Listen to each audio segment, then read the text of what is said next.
presentan Chilevisión Noticias. ¿Cómo están? Muy buenas noches, bienvenidas y bienvenidos a las noticias. Lamentablemente hoy arrancamos con una mala información. Con una que nos gustaría no dar, un hecho condenable, lamentable. Francisco Benavides, sargento de Carabineros, murió de un disparo en Coyipulli mientras realizaba trabajos para evitar cortes en la ruta. Así es, la policía indicó que murió en una emboscada. Fabián Acevedo tiene más información al respecto. Fabián, muy buenas noches. Claro, ¿qué tal? ¿Cómo están? Muy buenas noches. Mientras el ministro del Interior ya viajando hasta la Araucanía, también hay un equipo del departamento OS9 de Carabineros a investigar lo sucedido en horas de esta tarde y que termina costándole la vida al sargento primero Francisco Benavides García, de 42 años, miembro de una patrulla de control de orden público que a eso de las 13:30 se encontraba verificando una situación ya que ustedes van a ver en su pantalla en un registro que se ha revelado hace pocos minutos, que da cuenta justamente del avance de una caravana. Él iba al interior de una tanqueta blindada Mowar en instancia entonces cuando en la ruta R35 que une Coyipulli con San Andrés, él verifica que había una quema de neumáticos, también se habían cortado varias ramas y que había intervención justamente en pleno camino. Es en esa circunstancia cuando se escucha una serie de disparos. Lo que ha confirmado a esta hora un general de zona es específicamente que hay utilización de arma de guerra y que es un solo proyectil el que termina costándole la vida a este funcionario policial, un proyectil que le da en el tórax. De hecho son sus compañeros de labores ya quienes tienen que socorrerlo inmediatamente, lo llevan hasta un recinto asistencial de Coyipulli. Sin embargo, no hubo posibilidad de salvarle la vida. Estos incidentes se prolongaron a eso de las 3:30 de la tarde. Ya a las 4:35 es cuando se verifica efectivamente de que este funcionario policial, padre de 3 hijos, había perdido la vida. El mártir 1222 de Carabineros de Chile. Hay una serie de reacciones que vamos a estar compartiendo con ustedes, pero antes vamos a revisar ya este registro justamente que da cuenta del momento de la emboscada, entonces que ocurre en plena ruta justamente cuando este uniformado iba encabezando esta caravana al interior de un carro blindado Mowar, cuando se escucha entonces esta serie de disparos hasta ahora por desconocidos. Tenemos ese ambiente, lo revisamos ya a continuación.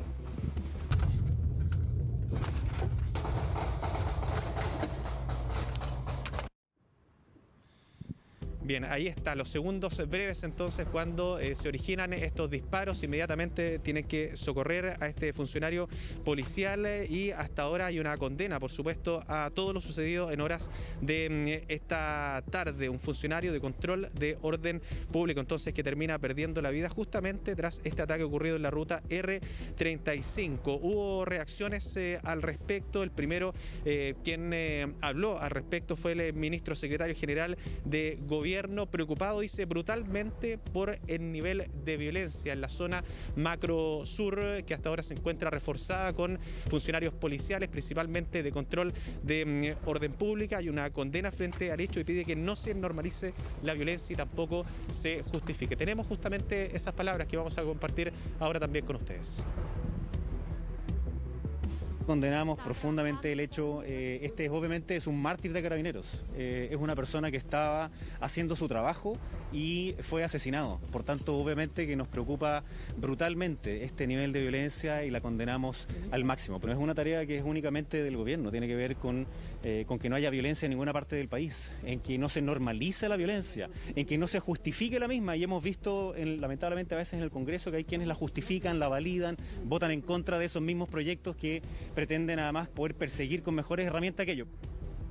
Bien, y quien ha confirmado los últimos antecedentes, entre ellas el uso de armamento de guerra y que además es un solo proyectil el que le cobra la vida a este funcionario policial, es el general de zona Carlos González. Dice profunda impotencia hasta ahora, rabia, además a 7 meses de lo sucedido con el suboficial Eugenio Naín, y que además este ataque se encuentra llevado a cabo por delincuentes, por desconocidos que saben aparentemente que bloqueando la ruta van a llegar los uniformados que van a ir a hacer estos despejes, y es el momento entonces y la instancia cuando aprovechan para atacarlos, y que precisamente da a conocer de que este funcionario policial se encontraba al interior de un carro blindado en el momento entonces cuando se escucha esta serie de disparos. Es una ráfaga en realidad que cruza el camino desde interiores de algunos predios, por lo tanto hasta ahora hay un amplio despliegue de carabineros. Se puso a disposición de hecho todo lo que tenga disponible en cuanto al laboratorio de la institución, lo mismo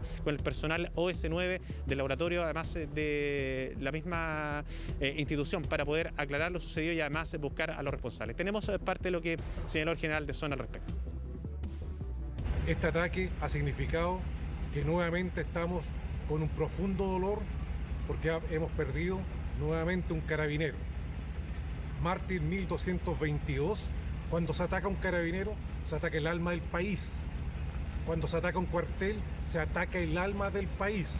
Se ataca personal que la única misión que ha tenido hoy día era restablecer el orden público a partir de bloqueo de una ruta. Claro, y es muy similar a lo ocurrido con el suboficial Naín. Recordemos que él también concurrió a un llamado muy parecido cuando justamente entonces su patrulla es atacada. Ahora en circunstancias muy parecidas es que ocurre prácticamente lo mismo. Hay disparos que son llevados a cabo por desconocidos. Se habla de un grupo de aproximadamente 6 hasta 15 sujetos que incluso estuvieron realizando una serie de incidentes desde horas de la mañana, cuando ya estaba entonces control de orden público en este ir y venir en la zona para tratar de regularizar principalmente el tránsito y evitar la interrupción. Ahora ya se ha tomado contacto con la familia desde la tarde, con la familia justamente de este funcionario fallecido, quienes están viajando ya hasta el lugar. El intendente tuvo algunas palabras también al respecto, condenando estos hechos y además porque cobra nuevamente la vida de un funcionario policial. Tenemos parte de lo que señaló hace breves instantes. En la medida que entendamos y condenemos estos hechos, vamos a saber y vamos a poder derrotar esta violencia que tanto nos aqueja a la región de la Araucanía y que además solo pedimos paz y poder trabajar. Así que condenamos enérgicamente esto y pedimos a quienes tengan antecedentes que nos puedan hacer llegar con el fin de perseguir, porque no tengo ninguna duda, tal como lo ha manifestado el general director de Carabineros, se va a perseguir, igual como se detuvo al asesino del cabo Naín. Sí, claro, y hay bastantes tareas por realizar en cuanto a los peritajes ahora que se tienen que levantar en paralelo entonces a todas las diligencias que se están llevando a cabo, entre que llega además la familia hasta el lugar. Ellos son trasladados desde Quillón, está ya viajando rumbo hasta la Araucanía desde el gobierno, el ministro del Interior, precisamente Rodrigo Delgado, quien ha enviado incluso un mensaje a las personas que protagonizaron este hecho, señalando que efectivamente los van a encontrar. Sí, Fabián, él iba, entiendo, fuera del auto porque era clave para guiar la ruta del automóvil blindado en donde se desplazaba Carabineros. Aclarar un poco eso y, por supuesto, rechazar categóricamente lo ocurrido y centrarnos además, aquí hay 3 niños que quedan sin papá, una mujer que pierde a su pareja, es un drama además humano tremendo lo que ha ocurrido, completamente rechazable. Sí, por los antecedentes que hemos conocido y que han trascendido además en horas de esta tarde, principalmente a raíz de este video que es grabado desde un vehículo aparentemente por civiles, no sabemos si serían efectivamente funcionarios policiales, es que el sargento primero Francisco Benavides va encabezando esta caravana, aparentemente verificando justamente el llamado que ellos habían recibido de quienes estaban bloqueando la ruta. Ahora un llamado que habla de 6 a 15 personas, le estaba comentando de este ir y venir, ¿no? De cuando se bloquea la ruta y cuando llegan, específicamente él se asoma desde la tanqueta, tiene una apertura en el nivel superior y es allí cuando ya, si es que evidentemente se acerca un poco este video, se ve que justamente hay un uniformado que empieza a verificar la situación cuando se escucha esta serie de disparos. Es de esperar que hayan otros registros y eso también es lo que se ha pedido, si es que efectivamente los compañeros que iban junto a él portaban, por ejemplo, alguna cámara corporal que dé mayor información también sobre lo sucedido. Bien breve, no se sabe qué tipo de armamento fue el que se usó, solamente se escucha la ráfaga en el video que vimos, pero claro, tampoco se sabe si portaba o no chaleco antibalas y que podría haber sido de alto calibre también. Sí, lo que se espera en este caso es que él haya ido con todas sus protecciones. De hecho, lo hemos visto en otras circunstancias donde ellos no solamente van con la protección, ¿no? Como generalmente vemos los carabineros, por ejemplo, en la región metropolitana, sino que ya es una protección más reforzada, que cubre brazos, piernas, ¿no? Principalmente también cabeza. Y es por eso que es de esperar que haya ido con todas sus protecciones. De hecho, uno de los reclamos que hizo la familia, lo recordarán ustedes, del cabo Naín, fue justamente de que él iba en una patrulla que no era blindada. Ahora se hizo de forma distinta, él avanza en una tanqueta Mowar, pero entonces se escucha esta ráfaga de disparos y uno de estos proyectiles le habría costado la vida. ¿Qué ha señalado el jefe de zona de Carabineros? Es que hay uso de armamento de guerra. Hasta ahora se espera la extracción además del proyectil para verificar si era o no armamento de guerra el que se utilizó en esta oportunidad. Muy lamentable, donde ustedes ya lo estaban señalando, hay un drama además familiar, un padre que pierde la vida por estar controlando, ¿no?, estas situaciones que se están llevando a cabo en la Araucanía, en la zona roja específicamente, que se ha señalado que está siendo controlada por altamente efectivos policiales, la macrozona sur. Hay información que está en desarrollo y por supuesto se las vamos a estar ampliando ya a la brevedad. Muchas gracias, Fabián. Recordar entonces, Fabián nos va a tener más adelante más información sobre la muerte lamentable de este carabinero que deja una familia destrozada. Así es. Nos vamos a separar brevemente, nos vamos a una pausa y seguimos con más informaciones acá en Chilevisión y CNN Chile. Quédense con nosotros. Volvemos para contarles que hoy se vacunó a personas de 29 años y a rezagados. Sí, nuevamente, distintos vacunatorios móviles recibieron gran cantidad de público y se anunció además la pronta apertura de un gran centro de vacunación que va a funcionar los fines de semana. Pero hay otro hecho grave. Usuarios denuncian dificultades para pedir permisos en sus trabajos para poder vacunarse. ¿Es la misma fila? En la misma fila. Ok. Sí. O sea, da toda la vuelta. Sí, tiene que tomarla ahí y de ahí dar la vuelta para allá. Y estoy de temprano que estoy acá. ¿Cualquier cola sirve para vacunarse? Vamos a esperar un poquito para llegar al otro móvil con el número, ¿ya? Una vez más, muchos vacunatorios móviles se repletaron con interesados en vacunarse. Durante el fin de semana, diversas aglomeraciones se formaron por lo mismo y este lunes la historia se repitió. Filas, espera traducida en horas y paciencia hubo alrededor de los 13 vacunatorios móviles habilitados en Santiago. Yo estoy buscando la vacuna del sábado que hice cola acá. Y como anunciaron por la tele acá, me vine temprano, a las 6 de la mañana estoy acá. Me dije yo ya, Jessica, ponete las pilas y anda a vacunarte. No quería vacunarme. ¿No quería? ¿Cuántos años tiene usted, don Rodolfo? Voy a cumplir 60. Mi hermana se vacunaron, que tampoco quería, pero se vacunaron igual. Y estoy en eso. Leyendo libros, paseando mascotas y escuchando música, muchos jóvenes de 29 años fueron a vacunarse según el calendario. Sí, muchas. ¿Estabas esperando este momento? Sí, muchas. 29 años. ¿Tenías ganas de vacunarte? Sí, definitivamente. ¿Tenías ganas de vacunar? No, mucho. Sí, pero por temas de que van a pedir así como conciertos, viajes, el papel, o sea, por eso más que nada.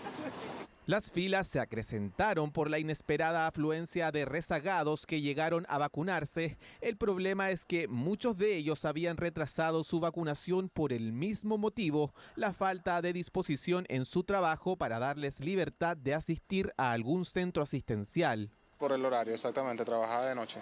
El jefe nos daban el horario, es el horario. No podíamos salir porque teníamos turno. En primera instancia me dijeron que me tomaron día de vacaciones, lo cual lo encontré totalmente absurdo.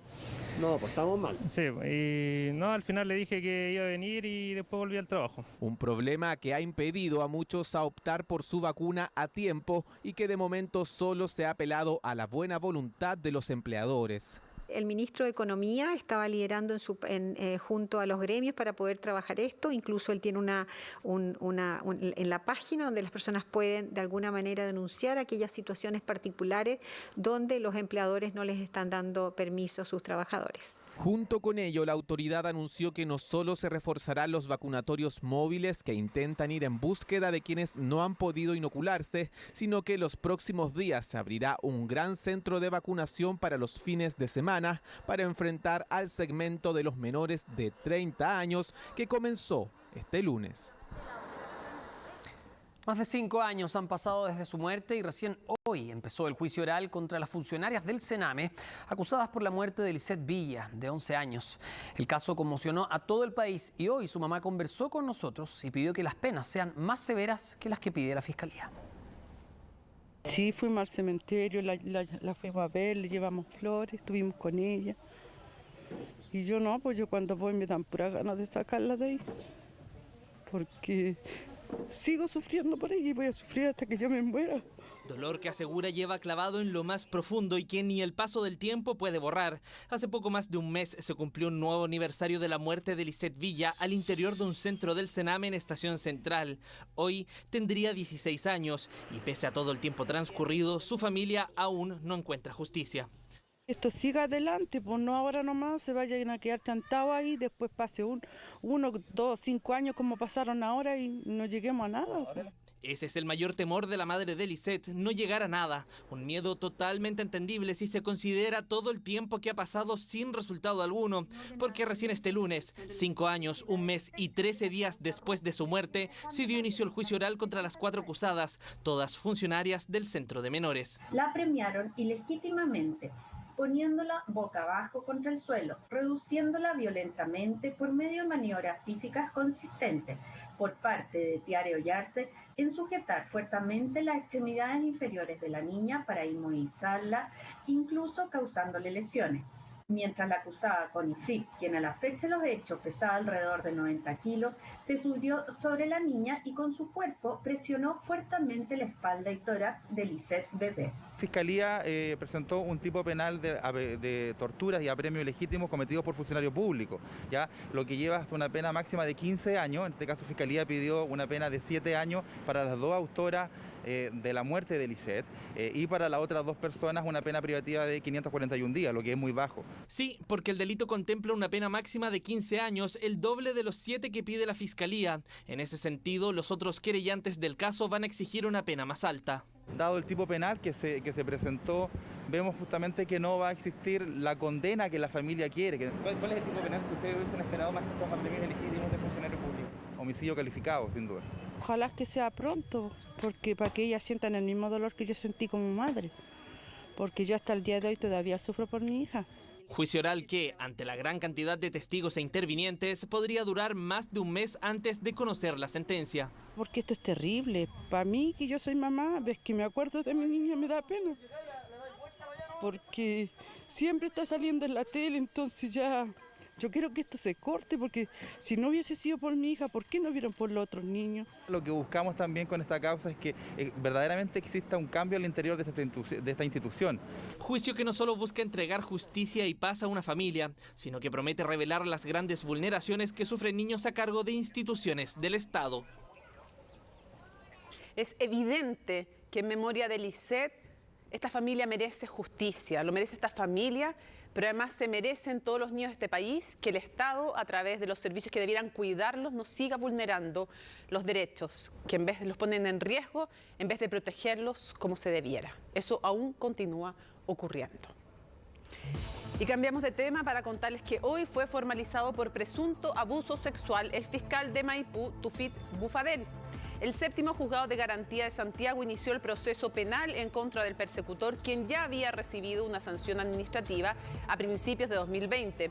Recordemos que está siendo acusado por abuso sexual por sorpresa y se le indaga además por haber intentado realizar tocaciones y besar a una trabajadora del Centro de Justicia, todo esto en 2019. El fiscal Bufadel había adquirido notoriedad, recordemos, por las investigaciones de la muerte de Sebastián Leiva, más conocido como Cangri, como además de la presunta venta de títulos médicos de la Universidad del Mar. Y fueron las primeras comunas en avanzar a fase 2 en la región metropolitana, pero hoy, después de casi un mes. ¿Qué pasa? Que estas mismas zonas de la capital son las que presentan mayor aumento de casos activos. Claro, son cifras que preocupan a vecinos y también a expertos. Se ve en las calles el gran movimiento de transeúntes, los tacos en las diversas arterias también lo evidencian. Es la fase 2 que hace casi un mes se vive en Las Condes. De hecho, fue una de las primeras comunas en salir de cuarentena en la región metropolitana, una realidad que hoy es completamente diferente. Vemos un quiebre en la tendencia ahora, volviendo a mostrar un incremento importante del número de casos. Este incremento es de un 13% con respecto a la semana pasada en el caso del país y un 16% en la región metropolitana. La comuna de Las Condes es de las 10 comunas que avanzaron a transición el pasado 29 de abril en el Gran Santiago, pero su avance es ahora un retroceso, por lo menos así lo reflejan las cifras, que tienen a esta comuna del sector oriente según el último informe epidemiológico, con 446 casos activos, 231 casos más que el pasado 30 de abril. Es mirar el metro, es mirar las micros, es mirar, yo voy al hospital Fach, es mirar el hospital Fach en todas partes. Los molacas están llenos por un lado, el Día de la Madre también todo el mundo salió a juntarse y también la gente se está reuniendo más entre sí que en cuarentena cuando había más limitaciones. Aumento de casos activos que también preocupa a los vecinos de Lo Barnechea. Y anda la misma cantidad de gente de siempre. En la avenida Lo Barnechea, lleno de gente, la cantidad de vehículos que andan es mucha. Es un relajo enorme y hay que escobar. Son todas estas comunas, excepto Alhué, las que han aumentado los casos activos desde que salieron del confinamiento a fines de abril. Los efectos de los primeros desconfinamientos de la región metropolitana comienzan a hacerse evidentes, asociados además a celebraciones como el Día de la Madre. Este escenario es un muy mal escenario, estamos recién entrando al invierno. Yo diría que esto vendría a ser no un rebrote, sino que un rebote de la situación en la que estábamos porque había un alto nivel de contagio y al abrir todo, ¿no es cierto?, y la gente empezar a circular, sintió esta libertad y este relajo, ¿no es cierto?, del salir realmente y se volcó a los malls y a los lugares donde hay menos circulación de aire. Aumento de casos activos en la región metropolitana que preocupa, pues son estos casos los que hoy están contagiando. De ahí que la trazabilidad y por supuesto seguir respetando las medidas sanitarias sea fundamental para controlar y disminuir los riesgos de contagio. Tenemos información de último minuto y más antecedentes sobre el tremendo crimen de Francisco Benavides, sargento de carabineros, que murió tras recibir disparos mientras realizaban trabajos de cortes de ruta. Claro, para evitar cortes de ruta en Coyipulli. La policía indicó que murió en una emboscada. Fabián Acevedo nos va a entregar más detalles a esta hora de la noche. Fabián, buenas noches. Claro, buenas noches. Ya hay designación de un fiscal exclusivo que va a investigar la muerte de este funcionario policial, el mismo que se encuentra indagando la muerte del cabo Naín. Hay antecedentes que se están desarrollando a esta hora, lo mismo con los peritajes. Mientras tanto, ya el cuerpo del sargento primero Francisco Benavides, de 42 años, fue derivado hasta el servicio médico legal. Se esperaba también que durante los próximos minutos su familia ya arribe desde Quillón en un vuelo que fue llevado a cabo también por Carabineros a través de un helicóptero aeropolicial que se puso a su servicio. Mientras tanto, está un equipo del OS9 de la Policía Uniformada ya trabajando en el lugar. Esto es en la ruta R35 que une Coyipulli con San Andrés. A raíz de lo que ya le estábamos contando al inicio de nuestro informativo, del contexto y el momento justamente previo, cuando se capta este video que ustedes ya están viendo en pantalla, que da cuenta de esta caravana de avanzada, que justamente da cuenta de los incidentes que se estaban originando desde horas de esta mañana. Hay ramas, hay neumáticos en combustión, hay vehículos civiles incluso que se aprecian en ese momento. Eso sí, más atrás de la tanqueta Mowar, la que iba este mismo funcionario policial. Lo que se ha señalado por parte del jefe de zona es que justamente es el sargento primero Francisco Benavides quien sale en un momento de la tanqueta. No sabemos si se asoma justamente precisamente cuando se producen algunos disparos. disparos. Además, que hay uso de armamento de guerra y que es un solo proyectil el que termina cobrándole la vida. Hasta ahora lo que se ha señalado además es que hay alrededor de 15 sujetos, al menos, que estuvieron la mañana en estos incidentes y otros 6 en horas de la tarde. Al menos eso fue lo que se había señalado a través de la central de comunicaciones de Carabineros. Tenemos justamente el ambiente, el momento cuando ocurren estos disparos en ráfaga que fueron captados en el momento previo entonces a que el sargento primero Francisco Benavides resultara herido mortalmente.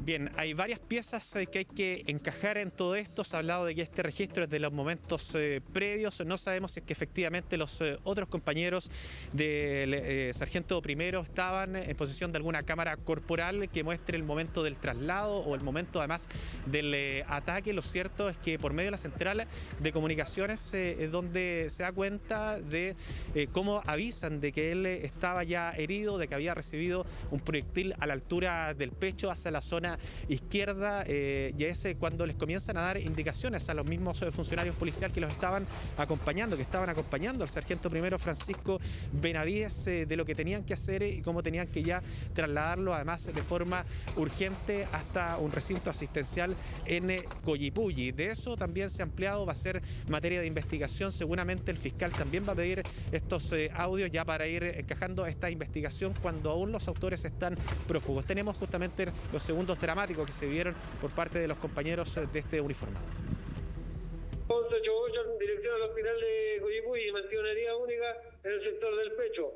Le van prestando los primeros auxilios en estos momentos. Debe estar próximo a llegar al hospital.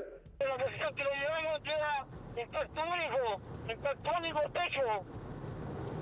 Introduzca un vendaje compresivo, entonces, introduzca un vendaje compresivo y hágale presión a la herida para que deje de hacer una hemorragia interna por último. Tiene hemorragia. Bien, y ya le está señalando además que es a las 4, a eso de las 4:25 cuando se verifica su fallecimiento, pese a que los compañeros por medio de la central de comunicaciones habían señalado de que él ingresa con riesgo vital.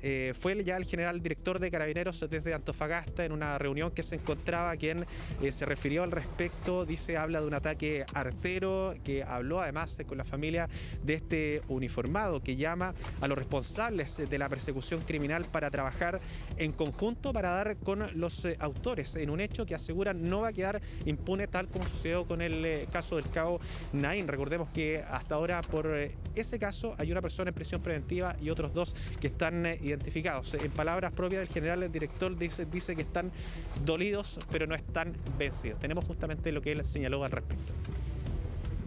Recibimos la lamentable noticia de que arteramente uno de los nuestros ha caído. Y me refiero al sargento Francisco Benavides, quien en cumplimiento de su deber, haciendo cumplir los mandatos judiciales, restableciendo el orden público para toda la región de la Araucanía, es atacado y fallece siendo producto de un impacto balístico.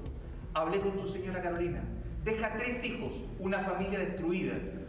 Quiero hacer un llamado a todos los responsables del sistema de la persecución criminal para que trabajemos en conjunto y con la fuerza que se necesita para, tal como lo hicimos con el caso del suboficial mayor Cabo Naín, ¿cierto?, lograr la detención de los autores. Este hecho no va a quedar impune.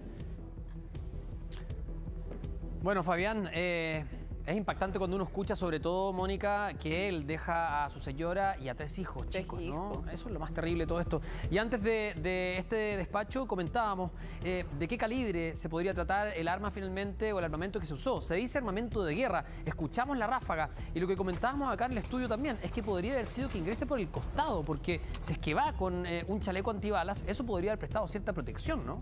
No sé qué planea o qué es lo que dice Carabineros respecto a lo que él utilizó en el momento de esta defensa.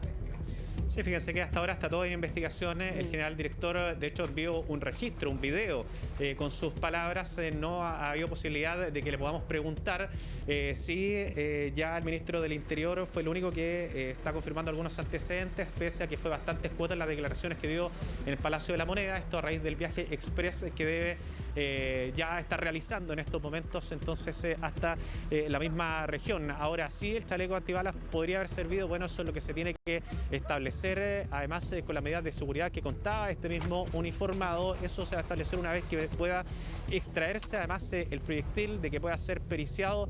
Ya el jefe de zona, como lo estábamos señalando, ha confirmado que hay uso de armamento de guerra, pero hasta ahora no se ha confirmado específicamente si ese proyectil corresponde o no a un armamento del tipo militar. Lo que sí le podemos confirmar a esta hora es que lo que ha señalado el ministro del Interior es que hay grupos que operaron, dice, de manera coordinada y que está todo perfectamente coordinado. Al menos lo que se ha señalado es que es una emboscada, de que sabían, además de que si se interrumpía el tránsito en la zona iba a llegar Carabineros, y finalmente el desenlace, como ya conocemos, fue totalmente dramático y fatal. Tenemos parte de sus declaraciones que entregó esta tarde en el Palacio de la Moneda. Nuestro pesar, nuestra indignación por el asesinato cobarde, y le quiero decir a las personas que lo hicieron, si no están viendo, que tal como encontramos a Luis Tranamil, el asesino del Cabo Naim, también lo vamos a encontrar. Hay grupos que obviamente operaron de manera coordinada para bloquear la ruta. Ese bloqueo de ruta, ellos saben que va a llegar siempre personal de COP, de Carabineros, y no me cabe duda que estaba todo perfectamente coordinado para aquello. ¿Hay grabaciones de hay antecedentes que voy a recopilar personalmente. Una investigación que se abre además muy compleja para quienes la están llevando a cabo a esta hora. Le estábamos contando, ¿no?, estas piezas que se están uniendo, que son los registros, los audios de la central de comunicaciones, pero sin duda que el trabajo que se está desarrollando ahora es en plena ruta, en la R35, entonces, donde iba de avanzada, donde se estaban verificando además estos mismos incidentes. Mientras tanto, la familia fue trasladada en un helicóptero institucional hasta la zona. Se espera ya que el día de mañana vuelva a dar declaraciones, en este caso el ministro del Interior. Vamos a estar muy atentos a lo que está pasando y está ocurriendo ahí en la zona, principalmente si es que se logra o no identificar a los o el responsable. Nada cura, nada repara el dolor que tiene la familia de Francisco Benavides, evidentemente, pero súper importante que haya justicia, verdad y justicia. Muchas gracias. Buenas noches. Gracias, Fabián. Buenas noches. Bueno, y cambiamos completamente de tema para contarles que, atención, desde este miércoles va a comenzar a funcionar el pase de movilidad que va a permitir a las personas desplazarse sin permiso de la comisaría virtual en comunas, eso sí, en cuarentena o transición. Sí, y además va a dar permiso para los viajes interregionales entre comunas en fase 2 o superior. ¿Cómo funciona? Lo vamos a ver en la siguiente nota. Varios lo mostraron con orgullo tras recibir la vacuna contra el COVID-19. Actualmente son 7,6 millones de personas quienes tienen este carnet y han completado las 2 dosis. Y si usted es una de ellas, ponga atención porque podrá acceder a algunos beneficios a partir del próximo miércoles. Implementaremos un pase de movilidad que dará mayores grados de libertad. Pero no se haga ilusiones con ir a eventos masivos o viajar al extranjero. Este lunes el gobierno detalló cómo funcionará el pase y acá se lo explicamos. El pase de movilidad lo podrán obtener quienes hayan completado el proceso de vacunación con los 14 días cumplidos desde la segunda dosis y no tengan un PCR positivo ni sean contactos estrechos. A todos ellos se les permitirá el libre desplazamiento si viven en comunas en cuarentena o transición y realizar viajes interregionales entre ciudades en fase 2 o superior. No será necesario un permiso de la comisaría virtual.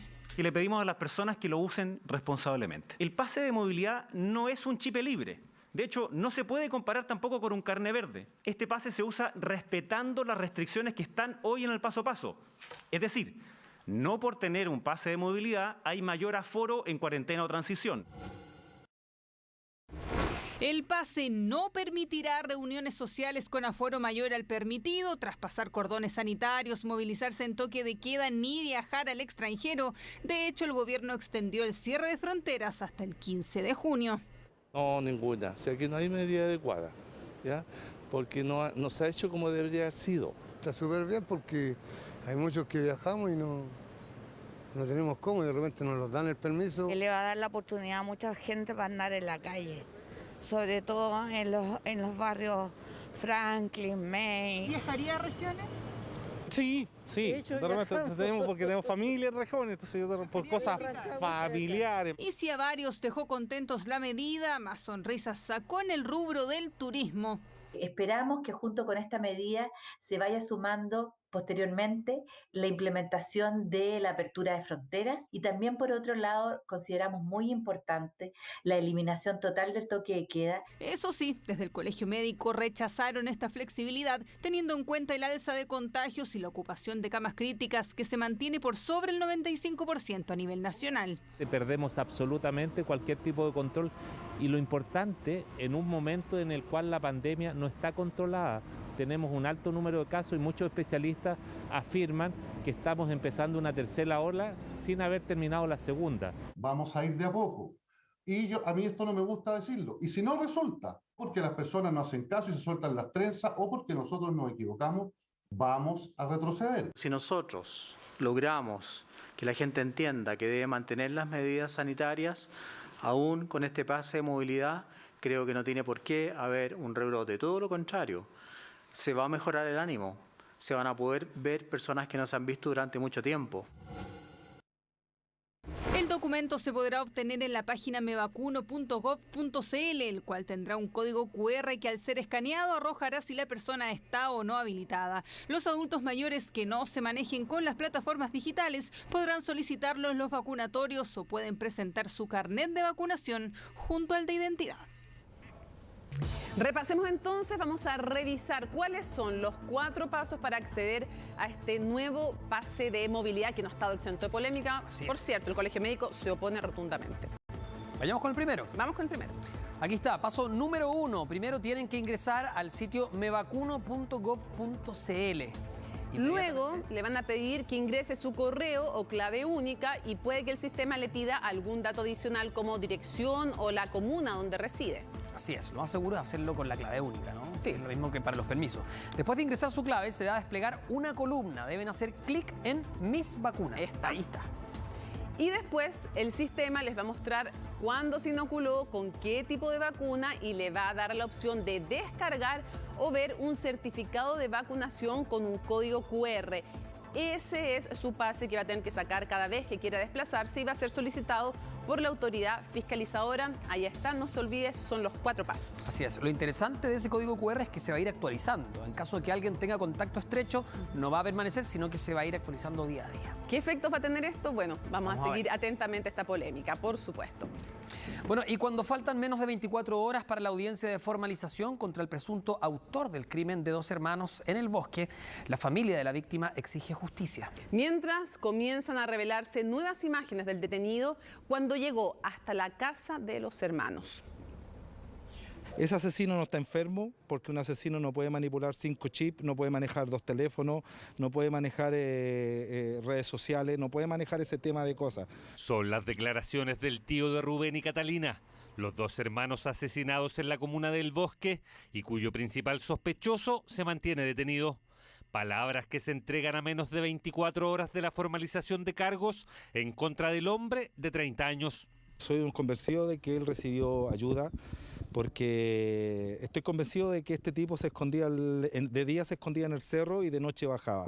¿Por qué? Porque supuestamente él estaba deshidratado, que no tenía que comer y las mismas cámaras, ustedes han visto en la fotografía que tenía leche, tenía fruta, tenía bebida. Y esa supuesta ayuda, según la familia de las víctimas, apuntaría a la madre del único detenido por este crimen, la misma que a través de contactos telefónicos ha entregado su versión de lo que habría ocurrido. Yo sé que tiene problemas que no se puede controlar cuando le da los ataques de esquizofrenia, pero mi hijo nunca había actuado así. A mí me queda claro que a lo mejor sí, él es el culpable de todo.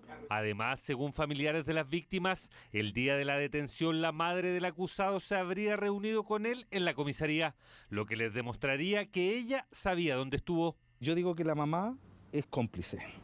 Es totalmente cómplice porque ella sabía todos los caminos que estaba llevando este asesino.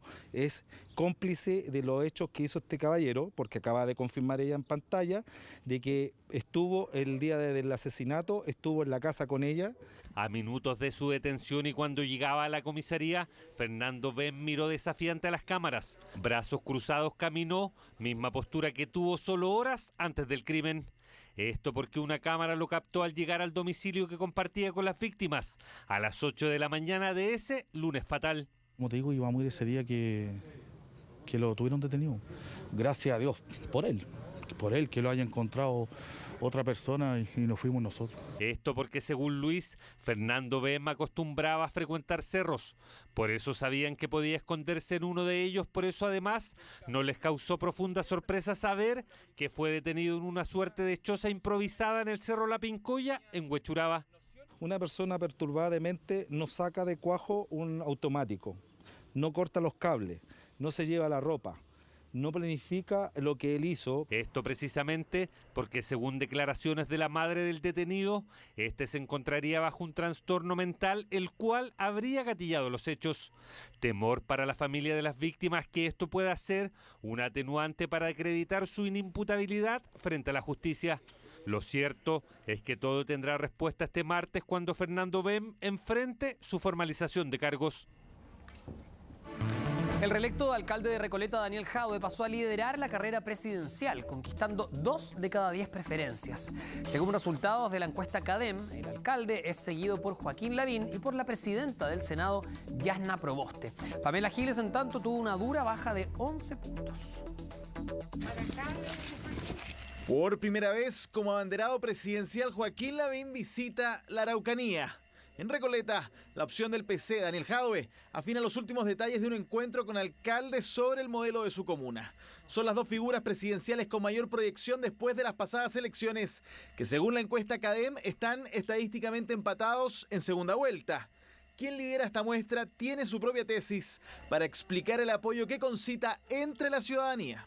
Desde la primera fundación de la Farmacia Popular, por algo se escoge ese nombre y no otro, para disputarle a un campo de la extrema derecha, como es la UDI popular, el campo y la representación también en el imaginario colectivo de lo popular. Cambio social que Lavín en Tolerancia Cero reconoció que con Jadue podría conquistarse, pero no con la calma ni el crecimiento económico que su opción promete. Por lo mismo visitó este lunes Nueva Imperial, particularmente tomas pacíficas de fondos del sector. El agricultor puede trabajar, pero ha tenido que entregar esta parte y probablemente también parte de la cosecha. Y al otro lado hay una toma que es violenta, donde el agricultor no puede entrar y no puede trabajar. Realmente acá no hay Estado de Derecho. Vamos a seguir mirando. Quien baja y considerablemente en la CADEM es Pamela Giles, menos de 11 puntos a una semana de la derrota de su pareja Pablo Maltés. En la gobernación metropolitana, la diputada felicita a Jadue y Proboste por su milagrosa, dice, alza de 9 puntos cada uno. Pero al mismo tiempo los llamo a preocuparse de que las encuestas no dan de comer y nuestra gente tiene necesidades urgentes. Por lo tanto, hay que preocuparse centralmente de renta básica universal y tramitación de cuarto retiro. Yasna Proboste no es candidata presidencial, se ha negado en varias ocasiones, pero de todas maneras midieron su rendimiento en una segunda vuelta con Daniel Jadue.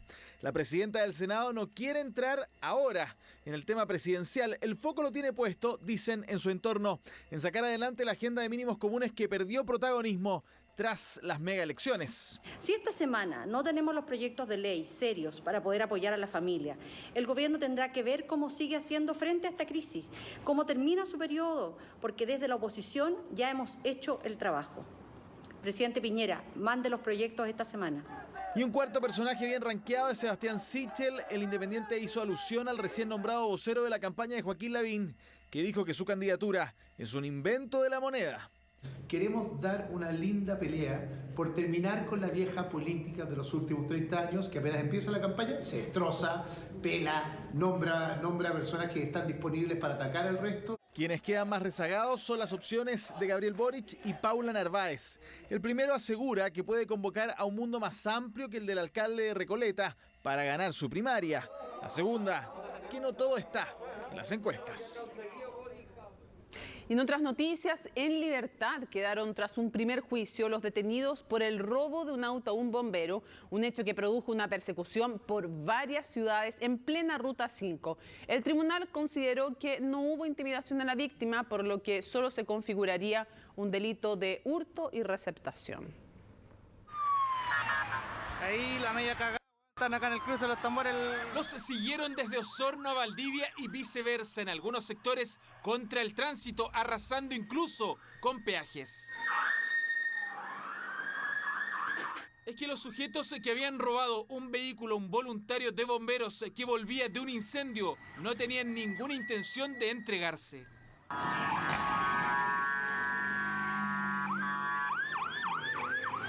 Descendió del vehículo para abrir el portón, quedando el motor en marcha, momento en el cual fue aprovechado por 3 delincuentes, 2 de los cuales abordaron el vehículo para sustraerlo.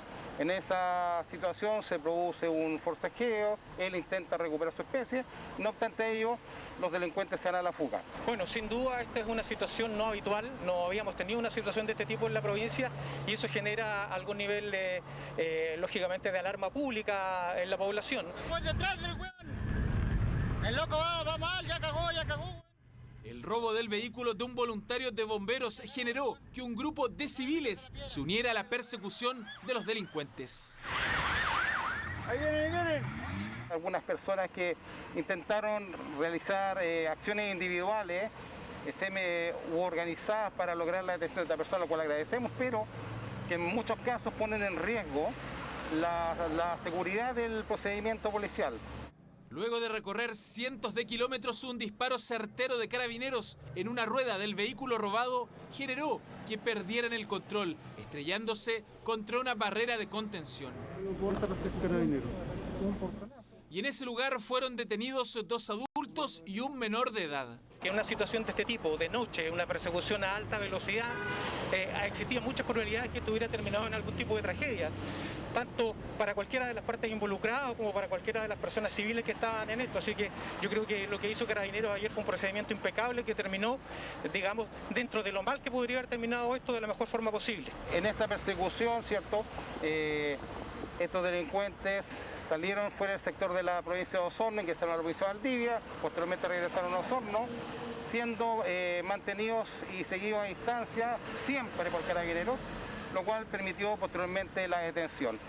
En la audiencia, la Fiscalía formalizó a los 3 imputados por robo con intimidación, pero el juez de garantía consideró que no se podía acreditar tal delito, por lo que los dejó en libertad, apelando en sala al Ministerio Público, quedando todos detenidos en tránsito. Este martes, la Corte de Apelaciones de Osorno podría ratificar la decisión del Tribunal de Garantía, lo que significa que los detenidos recuperarán su libertad o revocar el fallo y ser dejados en prisión preventiva. A poco más de un mes para que se constituya la Convención Constitucional, el gobierno inició un plan para resguardar las sedes donde se va a escribir la nueva Carta Magna. El protocolo incluye desde un control policial en los accesos hasta la creación de una comisaría temporal. Mire. Será la misma seguridad que rodea al Palacio de la Moneda y al Congreso en Valparaíso, pero para los constituyentes. Así funcionará el protocolo para resguardar los 2 edificios que albergarán la Convención Constitucional. Van a tener cada uno de ellos distintos anillos de seguridad que van a estar funcionando y se activan en función de distintas circunstancias. Plan que estará enfocado en el exterior del Palacio Pereira y el excongreso, donde ya se instalaron controles de accesos. También contempla un protocolo especial para visitas de Estado y la conformación temporal de una comisaría. Dura el tiempo que dure la convención y nosotros tenemos la misión del resguardo interior de los 2 palacios, excongreso y Palacio Pereira. Van a poder tener las garantías mínimas de seguridad para poder efectuar su labor sin ninguna presión indebida o sin ninguna presión que muchas veces y lamentablemente a veces ciertos grupos minoritarios quieren ejercer sobre las personas que van tomando decisiones. Garantías mínimas que pondrán a prueba su efectividad en poco más de un mes, cuando se constituya la Convención Constitucional. Será la sala de honor del excongreso donde los 155 integrantes desarrollarán las comisiones. Espero que cuando los ministros se refieren a que la democracia siga su curso, se refieran a poner todo lo que tiene el Ejecutivo en sus manos para que todas las personas en Chile se sientan con la posibilidad de participar. No podemos permitir que en nombre de la seguridad no se permita el acceso a las personas, ya sean de las organizaciones sociales como de movimientos políticos. Tarea que precisamente cumplirá el Palacio Pereira a 4 cuadras del ex Congreso Nacional. El edificio tendrá oficinas para los constituyentes y visitas guiadas en este monumento histórico. Se hace el control de acceso de que las personas estén realmente inscritas en esta nómina y eso no tiene contacto directo con lo que es la parte que está remodelada del Palacio Pereira, que es donde están las oficinas de los constituyentes. Por eso habrá un acceso diferenciado para el público general y los constituyentes, existiendo en este último caso la posibilidad de agendar actividades o reuniones con la sociedad civil. Hace un gesto como de reconciliación un poco de la gente con el sector político, con las decisiones que se toman a nivel país. Eso es lo importante, que tomen en cuenta la opinión de la gente. Realmente estar informado al momento de participar. Plan de seguridad que no está contemplado en los 6.700 millones de pesos presupuestados para el funcionamiento de la Convención Constitucional durante este año. Y pongan atención a lo siguiente, porque cada vez más chilenos que cumplen con la edad de jubilarse tienen que decidir no hacerlo. Un 18% cayó la cifra de nuevos pensionados durante 2020, un fenómeno que se repitió en el primer trimestre de 2021. Es uno de los efectos económicos de la pandemia. José camina por las calles de la capital igual de cansado con la pandemia que todos los chilenos. Lo hace con dudas de cómo vendrá el futuro y transita por el centro santiaguino, procurando distanciarse lo más posible del resto. Pero también José recorre la ciudad sin convertirse aún en lo que ya podría ser un jubilado más del país. Hacer los trámites en enero y yo jubilaba con 180, 190 mil pesos mensual. En ese caso mejor quedarse con un sueldo, ¿no? Claro que no me alcanza. Lejos de lo que imaginó durante su extensa vida laboral, este auxiliar de un colegio de Santiago llegó a los 65 años, pero no se pensionó. Decisión forzosa, según dice, aunque no es definitiva. Está en pleno proceso de definir su futuro. Trabajando porque no me alcanza. ¿Se va a pensionar igual y va a seguir trabajando o va a esperar? Lo estoy viendo que va a hacer esto un poquito. A ver qué vamos a tener, qué solución vamos a tener después de tiempo. En lo mismo están muchos otros chilenos, más que en todos los últimos años, según cifras de la Superintendencia de Pensiones. Durante 2020, 139.000 personas se pensionaron, es decir, 30.700 menos que en 2019, una caída de 18,1% de los nuevos jubilados, personas que como José y Gustavo decidieron seguir trabajando. Yo tengo 68, pero yo soy un tipo que soy deportista, entonces eso me permite mantener una salud buena y seguir en la... Y no se pensionó por lo mismo, ¿no? Por el tema de las pensiones. Claro, ¿para qué te vayan a morir de hambre en la casa? Claro. Las cifras de los primeros 3 meses de este 2021 muestran caídas en los nuevos pensionados de entre 37 y 23% respecto a hace un año. Principalmente tiene que ver con la imposibilidad de ir a las agencias. La gente mayor tiene más temor por la pandemia y porque hubo un grupo importante de personas que no puede movilizarse. Es cierto, la pandemia sería una de las causas, la más importante en este descenso en la decisión de jubilar. Nos jubilamos por una necesidad para poder complementar lo que pudiésemos ganar. Es decir, seguir trabajando. Seguir trabajando. Yo tengo mi hija que tiene 62 años, acaba de jubilarse con una pensión miserable de 300.000 pesos. ¿Quién sabe? Tiene que seguir trabajando. Pero hay dos fenómenos. También existen aquellas personas que al cumplir la edad que se necesita buscan jubilarse cuanto antes. Con todas las reformas que han habido y con todas las insinuaciones de los distintos parlamentarios, ha hecho que en general en distintos grupos hay más bien intranquilidad y la gente hoy día sí está optando por pensionarse. Pero esto es un efecto que ha ocurrido, yo diría, en estos últimos mes y medio, 2 meses. Ambos fenómenos muestran cómo la pandemia ha afectado a los pensionados del país y también a quienes, pudiendo ser jubilados, optaron por esperar. Los cruces peligrosos siguen cobrando vidas por imprudencias de los conductores que no respetan las luces rojas. Ahora fue un adulto mayor la víctima del exceso de velocidad en la comuna de La Florida. Las avenidas más transitadas y también las cercanas al metro son las que presentan mayor riesgo. A mí no me quitaron un perro, no me quitaron una casa. Era a mí mi papá. Han pasado 2 semanas desde que Hugo recibió el llamado. Su papá era víctima de un accidente fatal a solo unas cuadras de su casa en La Florida. Yo estaba en la computadora y en mi casa teletrabajando y de repente sucede un gran estruendo. Pensábamos que había sido un choque de un bus Y después salgo del domicilio y veo a la persona tirada. Como todos los días, el hombre de 70 años se dirigía a trabajar cuando se encontró con una persona manejando a exceso de velocidad. ¿Cómo se fue por la borda por una, no sé, por estar arriba de un volante sin saber que hay alguien más afuera? Hernán cruzaría avenida Vicuña Maquena por un paso habilitado, justo en una intersección donde hay un semáforo que la conductora presuntamente pasó de largo. Fue cosa de minutos. El hombre fue trasladado hacia un hospital, pero en el camino perdió la vida. Esto truncó todo, truncó absolutamente todo, ¿me entiendes? Todos los días pienso por qué. Pregunta que también se hacen los vecinos que aseguran llevan meses pidiendo ser escuchados. Según su testimonio, este sector de la comuna de La Florida ha sido escenario de varios accidentes similares. Esto se ha transformado realmente en una pista de la muerte.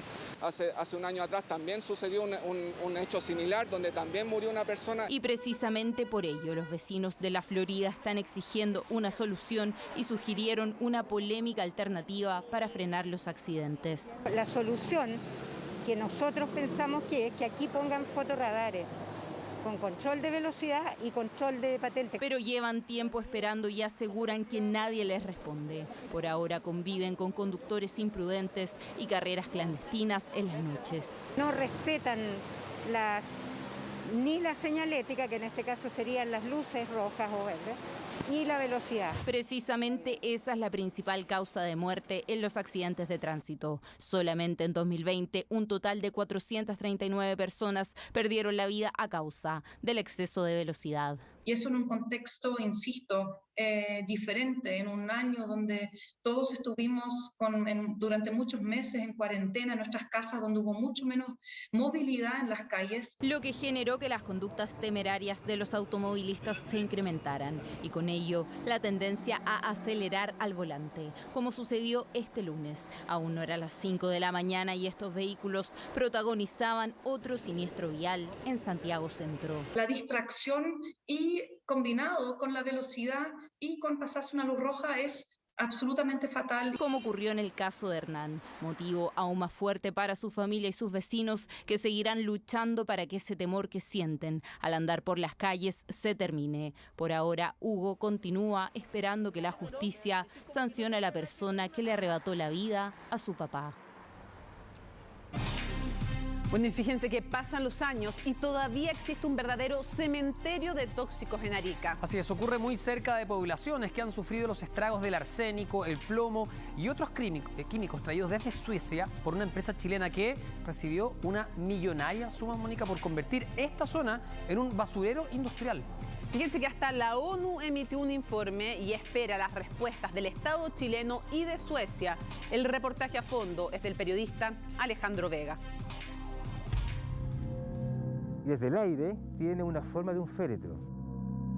Nunca existió un aviso de lo riesgoso que es en su interior. Ellos fueron los que vinieron a dejar esa contaminación aquí. Hasta hace un par de meses atrás nadie sabía qué exactamente había en este lugar. Este perímetro representa a los habitantes más abandonados de Arica. En un muro dibujaron el origen de sus males, que durante años habría provocado una mortandad, dañado gravemente su salud y el entorno de esta ciudad portuaria. Sigue siendo el Estado responsable. Aquí, 20.000 toneladas de veneno están enterrados en lo que parece un sarcófago. Aunque era un lugar provisorio, se perpetuó como la muerte de tantas personas y de víctimas que siguen sufriendo. Y ahí fue cuando dio el último suspiro mi hija, de ahí ya no. De ahí yo la perdí para siempre. Hijo, no, ahora no puede respirar si no está con oxígeno. Yo sé que tengo arsénico y plomo, no sé si mercurio. Y las consecuencias a las personas y familias que se afectaron seguramente aún está presente. Figueroa conserva las muestras del acopio tóxico que trajo a Chile la empresa Promel a partir de 1984. Aquí, por ejemplo, está si era más rojizo. ¿Fíjate? A mí me sirve, digamos, también en el proceso de enseñanza-aprendizaje. El trivalente es el veneno por excelencia. Si alguien quiere nombrar un veneno, va a decir arsénico, trióxido de arsénico. Y ese es un veneno muy poderoso. O sea, ese es el que estaba acá. Ese es el que se trajo.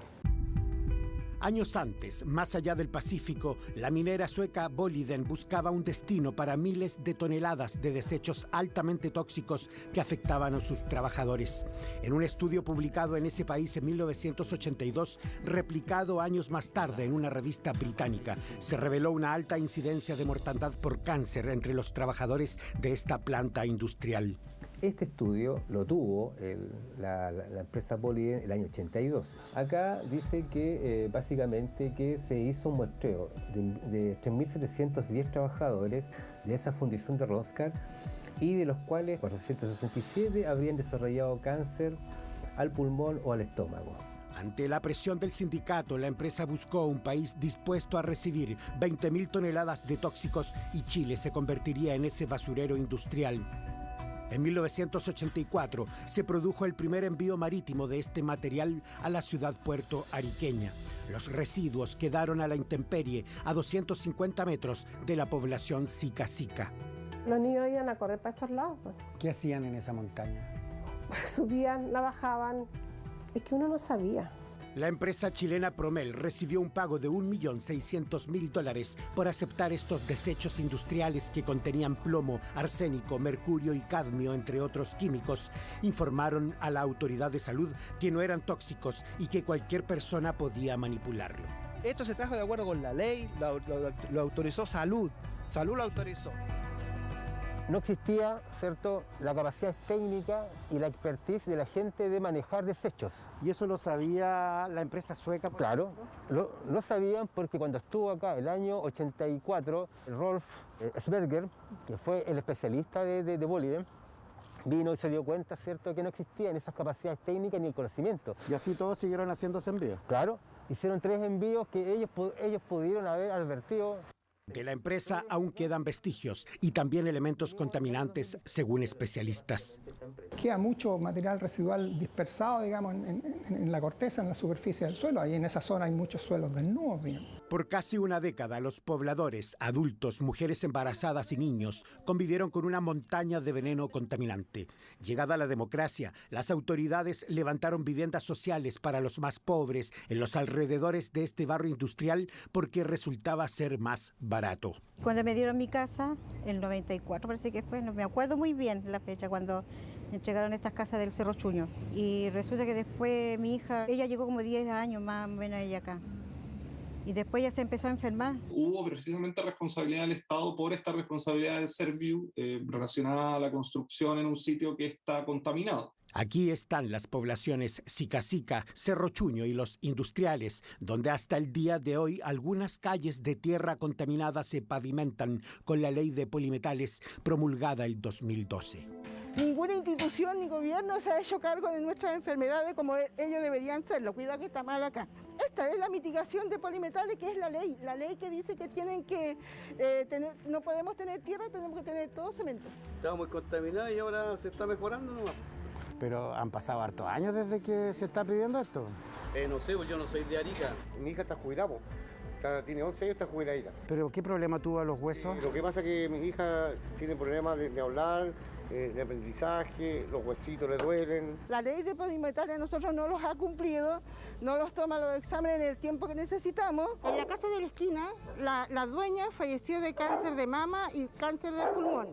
Acá la dueña de cáncer a la cabeza, un tumor que tenía, el arrendatario cáncer al estómago y cáncer al esófago. Ella es Eva. La señora Eliana es la que falleció del cáncer maxilofacial. Y mi papá tiene fibrosis pulmonar. Y yo tengo fibromialgia. Esa casa de ahí, la señora falleció de un cáncer de ovario generalizado. Todo en la misma cuadra. Esta casa también fallecieron los 2 dueños de cáncer. Sí, eso. A mí no me dijeron, señora, usted puede vivir acá, pero no puede tener hijos, porque si tiene un hijo le van a salir enfermos. Antes de vivir en la población Los Industriales, Patricia tenía 3 hijos que nacieron completamente sanos, pero llegó a vivir en 1986 cuando tenía 26 años. Desde entonces, sus embarazos vendrían con serios problemas. El Leo nació con un tumor hipofisiario. La segunda fallecería en 1993. Ahí tuve una pérdida. Me nació una niña de 7 meses, se me murió.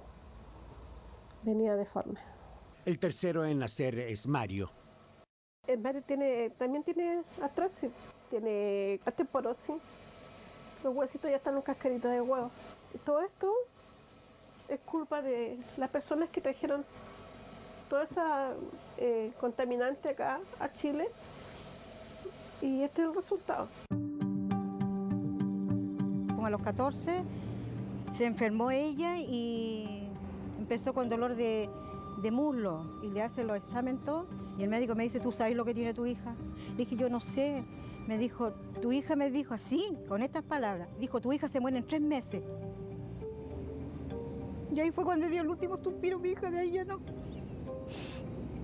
De ahí yo la perdí para siempre. Milka tuvo que vender su casa para pagar la sepultura de su hija.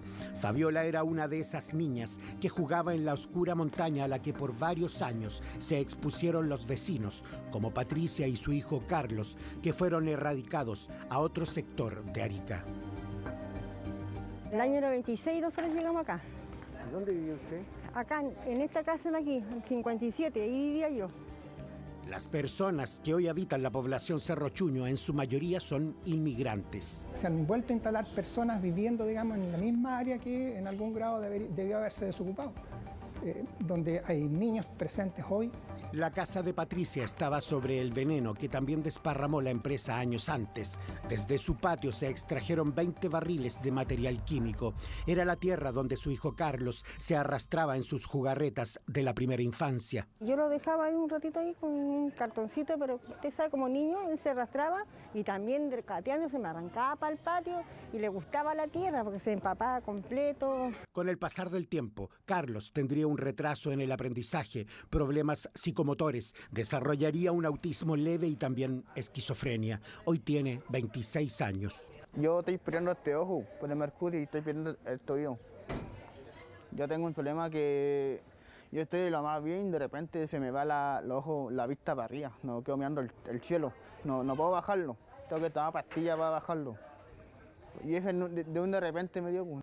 En 1998, la voz de los vecinos fue replicada por los medios de comunicación denunciando una bomba de tiempo y un atentado de tóxicos malditos. Así informó Chilevisión Noticias esta tragedia humana y medioambiental.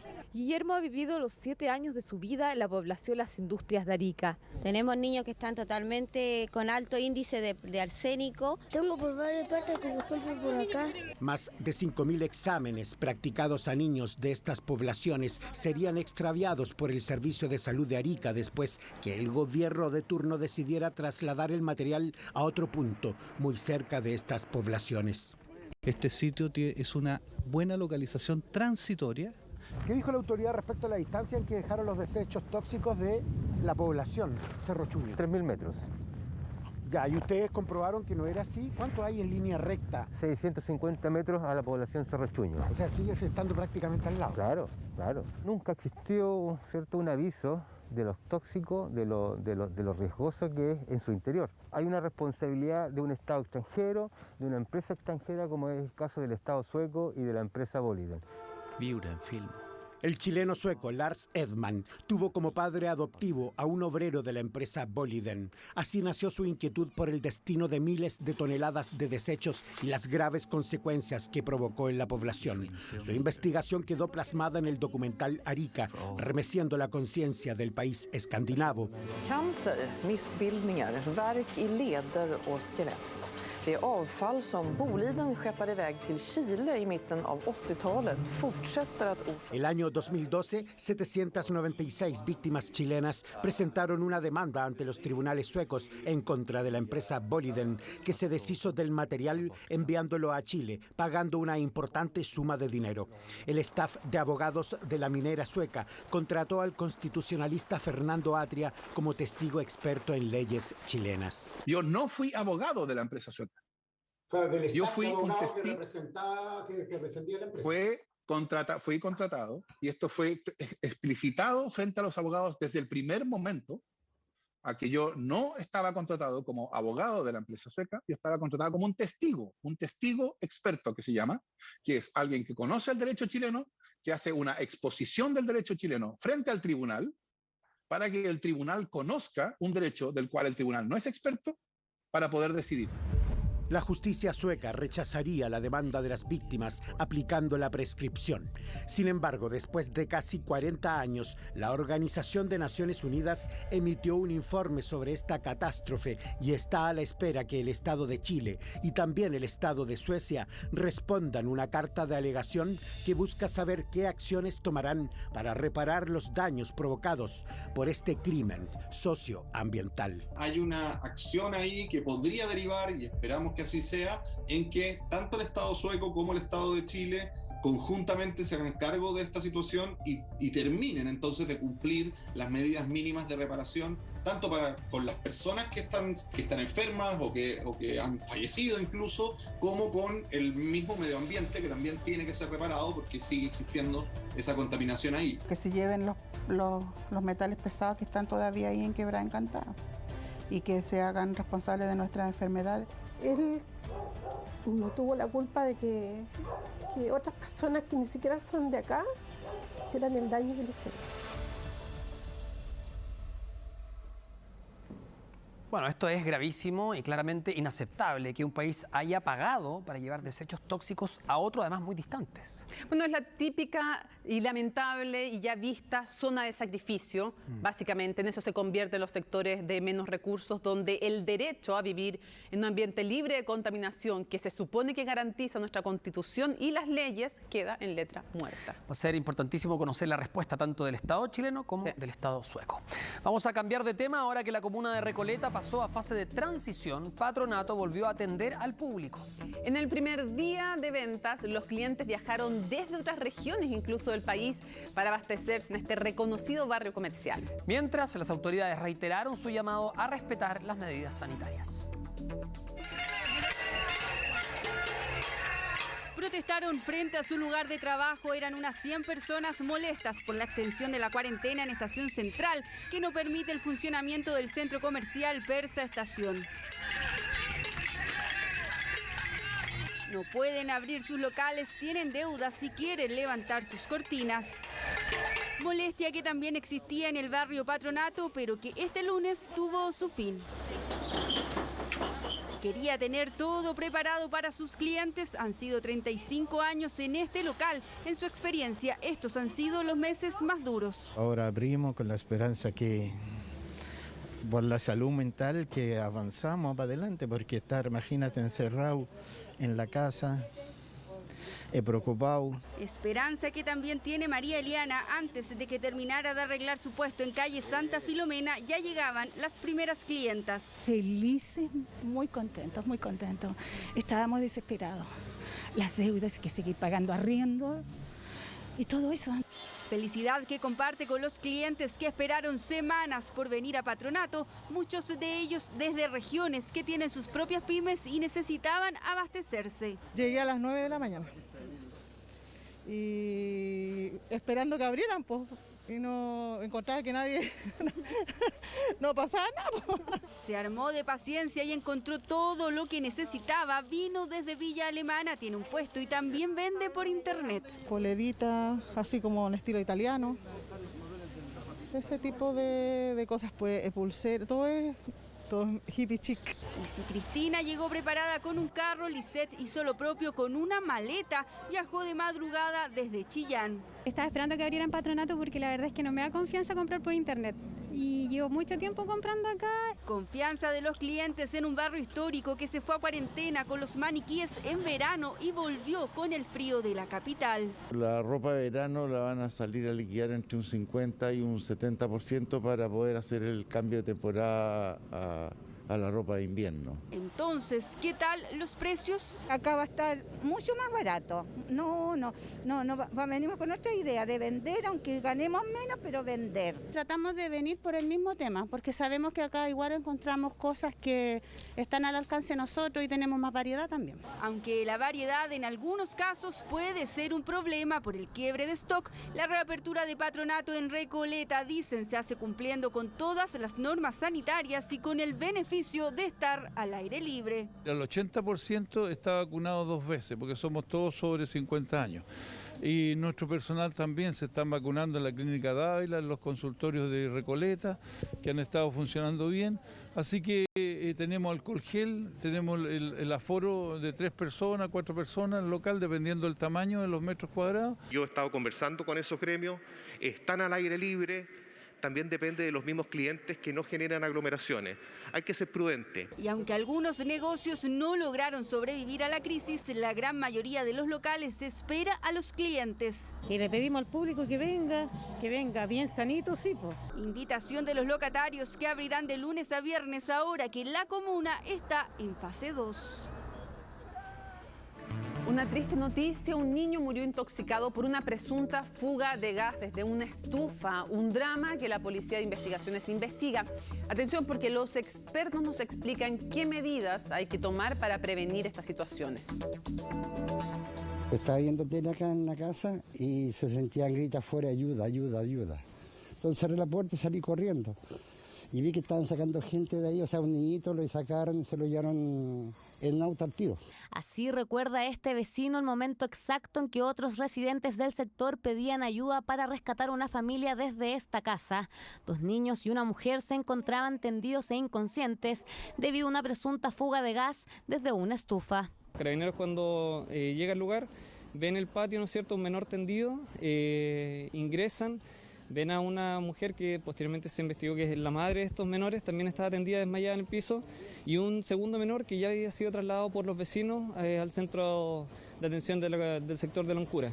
Respecto de su hermano de 11 y su madre, se encuentran hospitalizados en el Hospital Naval y Gustavo Frique respectivamente con diagnóstico reservado. Se están realizando todas las pericias con la finalidad de establecer la dinámica de los hechos.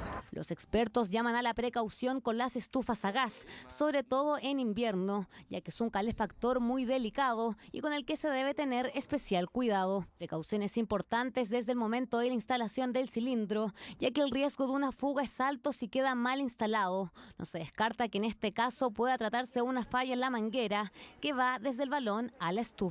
La manguera tiene una fecha de caducidad, ¿no? Y todos los años hay que revisar las conexiones, hay que revisar el regulador y hay que revisar el estado en que está el quemador. Sí, sobre todo si uno tiende a almacenarla en otro lugar y la estufa está sujeta a golpes, por ejemplo, igual que el cilindro. Cuando uno retira el cilindro le da tirones y eso puede soltar las conexiones de la manguera. También hay consejos a considerar cuando podríamos estar en presencia de una fuga de gas. El olor de por sí ya es un elemento que nos va a llamar la atención porque nos va a informar de que hay gas en el ambiente. Y los primeros síntomas que uno tiene es generalmente el dolor de cabeza y las ganas de vomitar. Recomendaciones que pueden salvar vidas, sobre todo en días fríos en que el apuro por prender la estufa puede terminar en Nos vamos a dejar invitados a seguir viendo buenos cantantes. Sí, pues por supuesto, porque vamos a tener en televisión Yo Soy, empezando la semana con un nuevo jurado invitado, Mauricio Jürgensen. Así es, y en CNN Chile, Mónica Rincón con Aquí se debate. Vamos a analizar qué pasó con las elecciones, por qué se equivocaron las encuestas, hubo no encuestas, bueno, lo vamos a ver ahí. Muchas gracias por informarse con nosotros, buenas noches. Buenas noches.